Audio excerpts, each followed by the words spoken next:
Chief minister Revanth Reddy کی governor جیشنو دیو ورما سے ملاقات، طبقاتی مردم شماری کی تفصیلات سے واقف کروایا۔ ریاست تلنگانہ کے وزیر اعلیٰ ریونت ریڈی نے گورنر تلنگانہ جیشنو دیو ورما سے راج بھون پہنچ کر ملاقات کی۔ چیف منسٹر کے ہمراہ وزیر مال پنگولیٹی سرینیواس ریڈی و حکومت کے مشیر محمد علی شبیر و دیگر بھی موجود تھے۔ چیف منسٹر ریونت ریڈی نے تلنگانہ میں ذات پات پر مبنی مردم شماری کے آغاز کی تفصیلات سے گورنر کو واقف کروایا۔ انہوں نے کہا کہ پسماندہ طبقات کی سماجی، معاشی اور تعلیمی پسماندگی کے علاوہ روزگار اور سیاست میں ان کی حصہ داری کا جائزہ لینے کے لیے مردم شماری کا آغاز کیا گیا ہے۔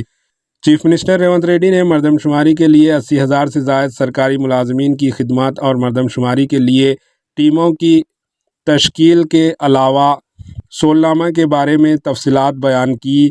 چیف منسٹر ریونت ریڈی نے کہا کہ سماجی، معاشی اور تعلیمی پسماندگی کا جائزہ لینے کے لیے شروع کردہ مردم شماری سے تلنگانہ ملک کے لیے رول ماڈل بن چکا ہے۔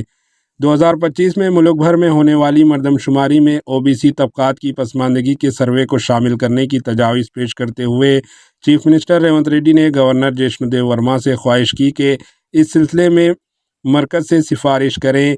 چیف منسٹر ریونت ریڈی کے ساتھ موجودہ قائدین نے مردم شماری کے بارے میں عوام میں پائے جانے والے مثبت رد عمل سے واقف کروایا۔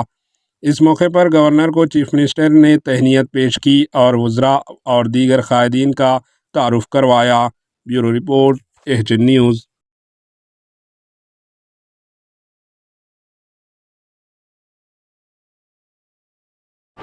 AHN نیوز کو لائک کریں، شیئر کریں اور سبسکرائب کرنا نہ بھولیں۔